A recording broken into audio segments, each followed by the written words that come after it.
Hello, RTA crew, and welcome to the first episode on Real Talk Athletes, where we're going to dive into the deep, real talk of the gymnastics world. And these are my 5 athletes. Hi. And I'm super excited they're here today, and I hope you guys enjoy.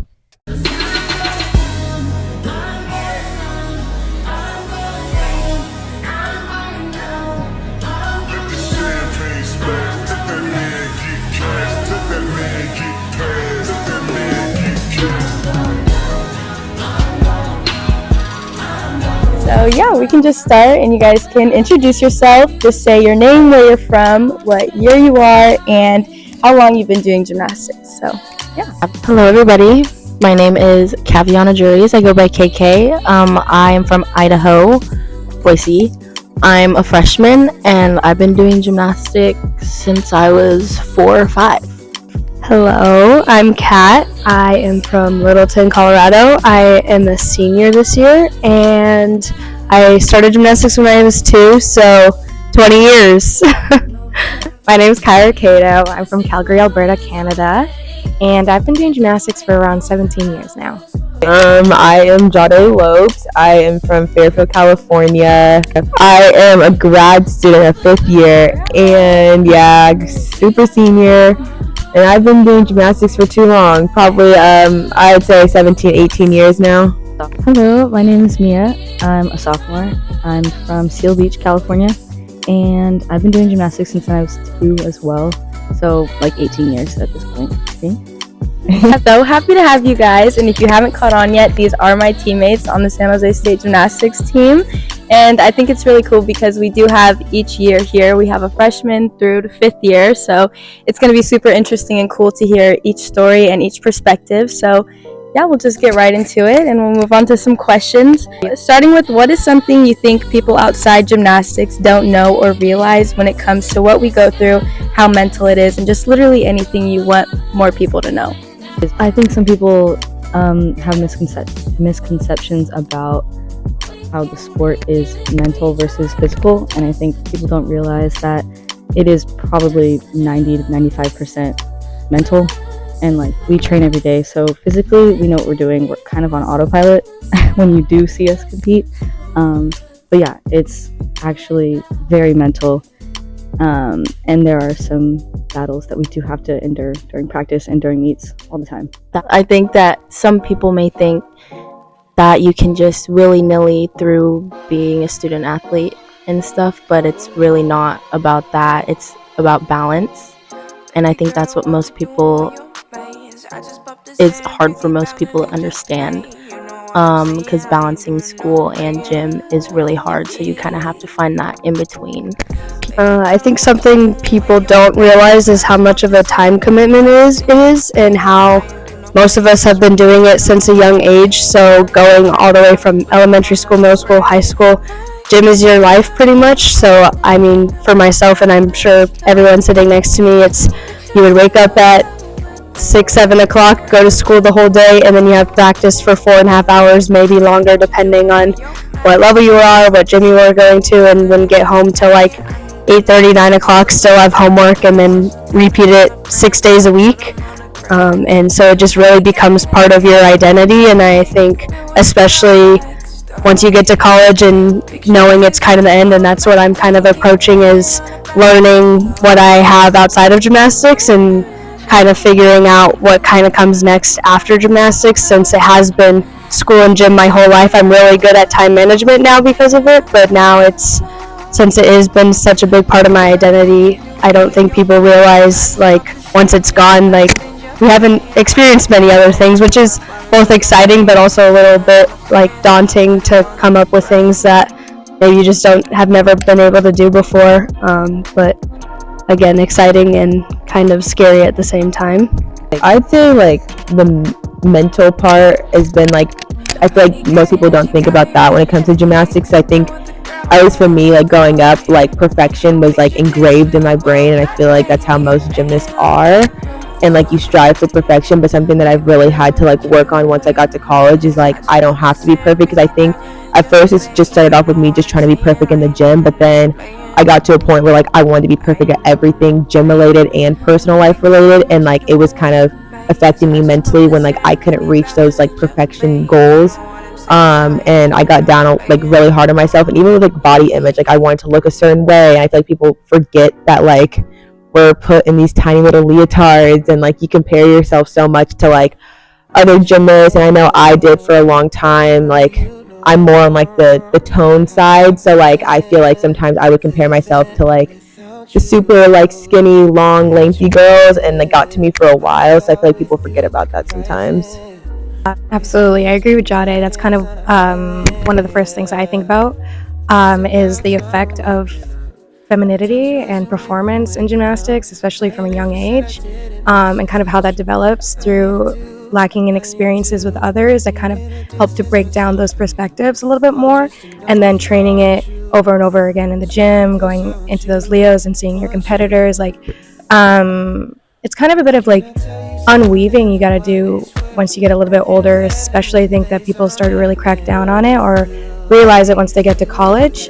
And it's been for me a really beautiful experience, but I think that it's scary. It's definitely scary when you think you need to perform and show up a certain way your whole life.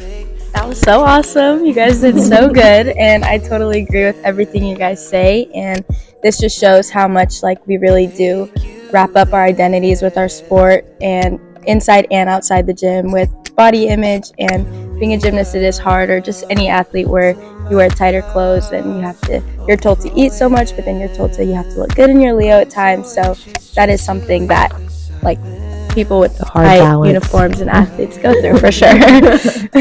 I think a lot of people do underestimate what gymnasts go through, or maybe they just don't know really what they're talking about when talking about gymnastics, which kind of leads into the topic today, which is just things that some people might not understand fully about gymnastics. So starting with the physicality part, from the beginning when you start gymnastics, in your opinion, what makes a good gymnast, and what are some key factors that will help you succeed in the sport of gymnastics that are unique and that other sports don't really need? And talk about the expectations you think that a coach might have when looking at a good gymnast versus what you think what it takes to be a good gymnast. I feel like just for any athlete, gymnast, football player, whatever, like I just feel like having that like hard work mindset of willing to like go the extra mile, I feel like that really just like sets apart. Like you cannot be as talented as like person A, but if you have like the mindset of like I want to get better, I'm willing to run the extra mile just to like make it to the top, like I feel like that always like overpowers the talent in a sense, because it's like you're always having that get better mindset. And I also feel like a lot of college coaches in general, and like pro coaches, I'm sure I feel like they value that a lot, especially once you get to like the college level. Like when I came into college, I was not like a top gymnast at all. I had about 1.5 years of level 10 under my belt, and then I came here and I could barely do half the skills that I do now. But I kind of had that mindset of like I wanted to win, and I wanted to do it for myself and for my team, and I was willing to go those extra miles and miss those summer vacations and do those extra workouts just to get to where I'm at.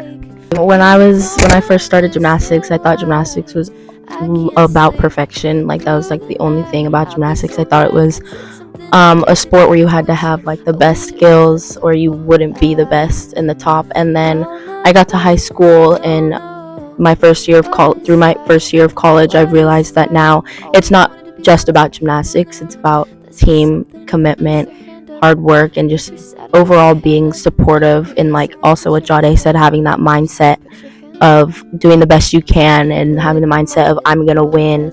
So, and I think that's what a majority of coaches look for other than skills.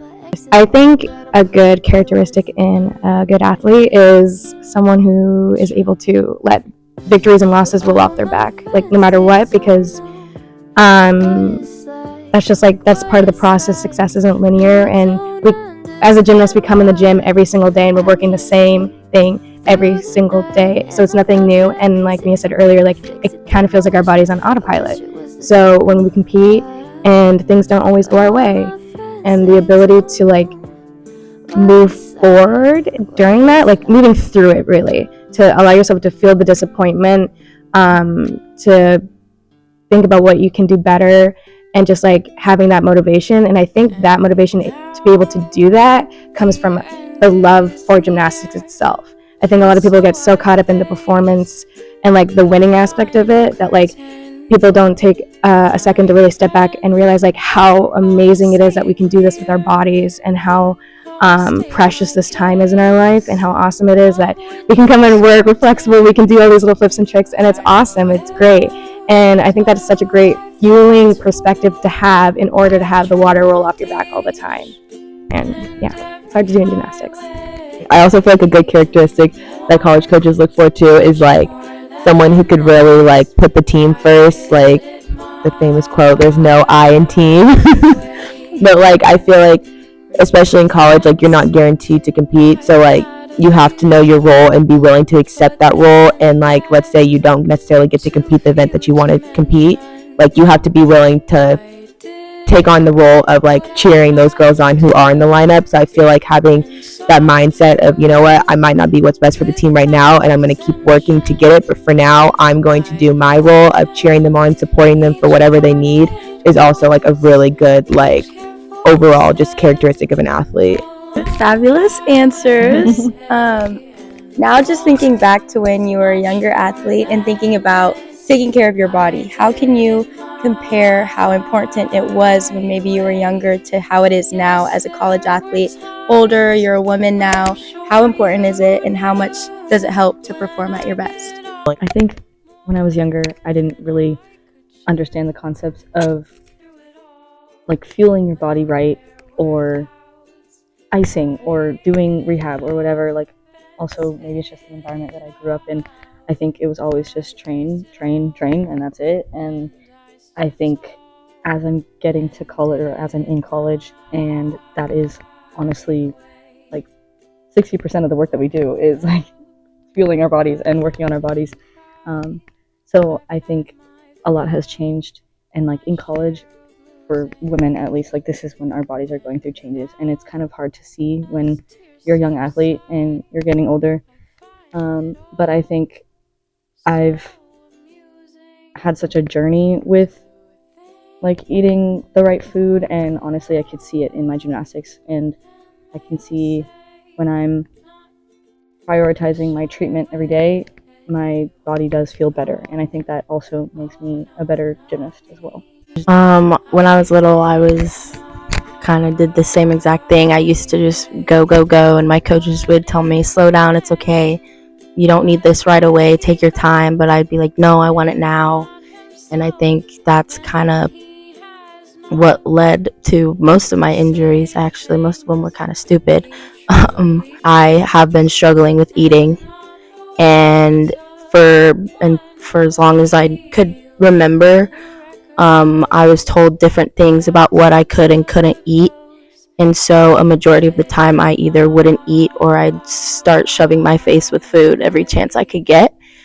And I think that's what is kind of leading to why I don't feel as confident in my body as I would like to be, or as I did when I was a little girl, when I was still like skinny and petite.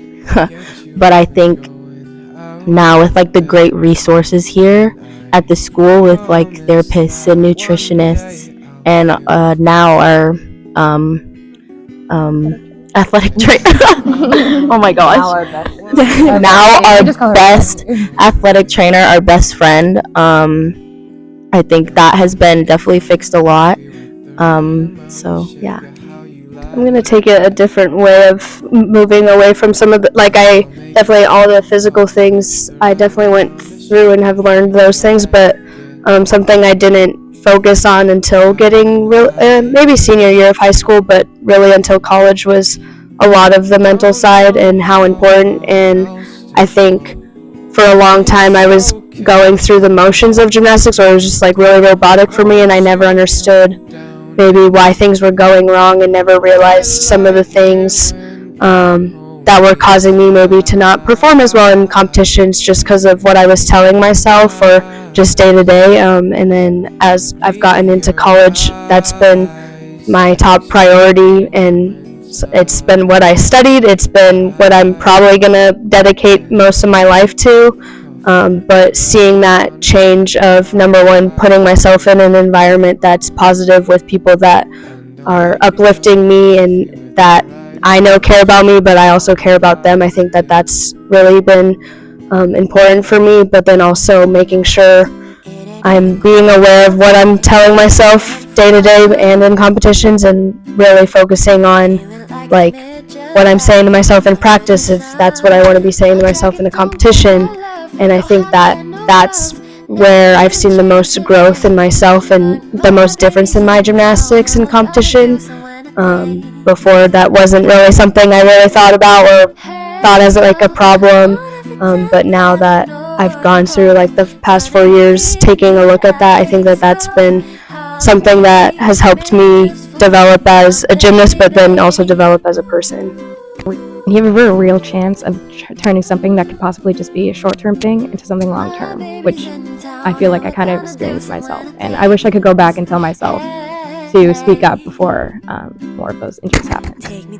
Beautiful. And it's just so crazy to see how much things fluctuate throughout our whole career, inside, outside the gym, with body image and the food we eat. And it's cool to see how as we get older it becomes more of an importance thing and how it affects us more as we get older. So nice answers, ladies. Now we have a better idea that it's obvious that gymnastics is more on the mental side than physical, which is, I think, is what most people miscomprehend about gymnastics. So how do you think gymnastics is more mental compared to other sports? Like, we know sports, they all are mental in some way, but how do you think gymnastics is more heavily mental than physical? I